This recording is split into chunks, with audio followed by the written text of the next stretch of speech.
BJP आती है उसका फायदा होता है, लेकिन जयंत वर्मा जी भी हमारे साथ वरिष्ठ पत्रकार जुड़ चुके हैं। जयंत सर, मैं समझना चाहूंगा ओवरऑल जो अनुमान दिख रहा है अभी मोटे तौर पर, जितने भी एग्जिट पोल के नतीजे सामने आए, ज्यादातर जो एजेंसीज हैं उनके 543 सीटों पर जो अनुमान दिखाई दे रहे हैं, और कमोबेश एक आध एग्जिट पोल है जो 400 पार का भी आंकड़ा दे रहा है, 401 का आंकड़ा भी दे रहे हैं। क्या वजह नजर आती है आपको सर कि तमाम कोशिशों के बावजूद, तमाम विपक्षी दल एक साथ जुड़ गए, उसके बावजूद वो स्पार्क या फिर वो भरोसा जनता के बीच नहीं पैदा कर पाए? अभी कम से कम एग्जिट पोल के जो अनुमान है उसके मुताबिक जो मौजूदा 10 साल से सत्ता पर काबिज सरकार ने जताया।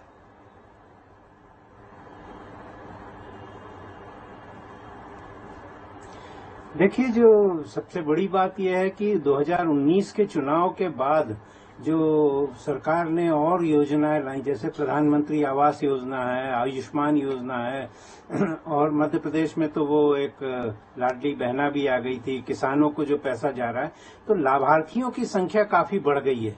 और लाभार्थियों की संख्या जब बढ़ गई है तो ऐसा लगता है भारत की लगभग आधी आबादी किसी न किसी प्रकार केंद्र सरकार की या राज्य की कोई न कोई योजनाओं का लाभ ले रही है। नहीं जयंत सर, जब लाभार्थियों की बात आती है और आपने बात की, तो बस बीच में मैं इसमें एक पॉइंट ऐड करके पूछना चाह रहा हूं आपसे कि सर जो मुफ्त राशन देने की बात है, सरकार मुझे लगता है कि इस बात को समझ रही है। अक्सर ये जो है ना, इसको अंडरस्टिमेट कर लिया जाता है, बाकी योजनाओं का जिक्र हो जाता है लेकिन मुफ्त राशन का जिक्र उतना नहीं होता है। लेकिन सरकार शायद इसको समझती है, इसीलिए उसकी मियाद बार बार बढ़ा रही है और उसका फायदा भी मिल रहा है। जिसके घर में खाना पहुंच रहा है, जिसका पेट भरा हुआ है, उससे बढ़ करके तो मुझे लगता नहीं कि कोई योजना उसके लिए फायदेमंद होगी। और शायद इसका असर समझ रही है मौजूदा केंद्र सरकार और इसीलिए उसका फायदा भी ले रही है। जी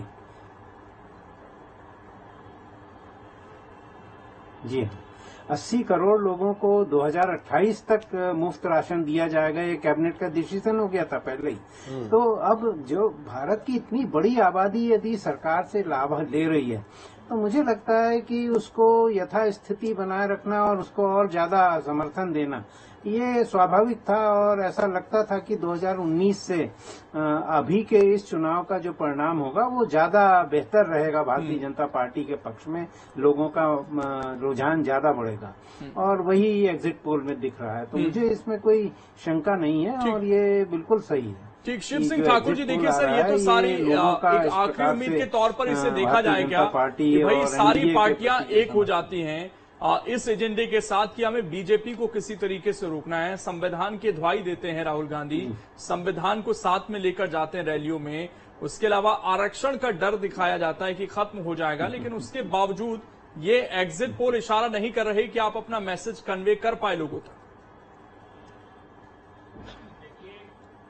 ये एग्जिट पोल है जो अनुमान है, लेकिन इसके पहले हमने देखा है अभी आरक्षण वाली जो विधानसभा चुनाव हुआ था, जो मध्य प्रदेश, छत्तीसगढ़, राजस्थान में, खास करके छत्तीसगढ़ में तो और मध्य प्रदेश में लगभग सारे एग्जिट पोल, और छत्तीसगढ़ का मैं बताना चाहता हूं, सारे एग्जिट पोल मेरी जो जानकारी में है वो सारी की सारी कांग्रेस की सरकार बना रही थी, भूपेश जी की सरकार, और वो पूरे एग्जिट पोल फेल हो गए।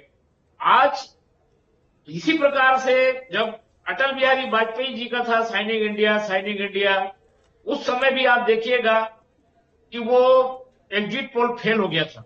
उसी प्रकार से इस बार भी आप देखिएगा, इस बार मोदी जी की अपनी गारंटी है, लेकिन स्वीकार करने में सर कोई गुरेज नहीं कि एग्जिट पोल फेल हो सकते हैं, ये भी फेल हो सकते हैं, इसे मानने में कोई दिक्कत नहीं है। लेकिन जो आंकड़ा है ना सर, टैली जो है वो ज्यादातर एग्जिट पोल में 350 प्लस दिख रही है। अब ये जो 70-75 सीटों का गैप है, क्या ये इधर से उधर एकदम से हो सकता है? इतना डिफरेंस आ सकता है? मैं स्वीकार कर लेता हूं कि एग्जिट पोल पूरी तरीके से फेल हो जाएंगे, लेकिन क्या आप इस सिचुएशन में आ जाएंगे सारी चीजों को नकारते हुए कि आप सरकार बना रहे हैं? इतना बड़ा फेरबदल हो सकता है? इस बार हमारी जो विपक्ष पार्टी, हमारी कांग्रेस पार्टी, जनता चुनाव लड़ी है और जनता इस बार जीतेगी और भारतीय जनता पार्टी और मोदी की सरकार हारेगी। इस बार हमने जनता से बात की है, जनता के बीच में गए और जनता हमारे साथ जनता है।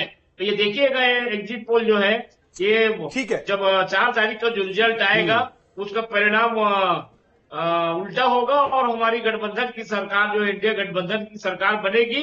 और जो मोदी जी ने जो 2014 में जनता से वादा किया था और जो 2020 तो इसमें भी बहुत ज्यादा इंतजार नहीं करना पड़ेगा। और देखिए 4 तारीख से ही तो हम बैठेंगे और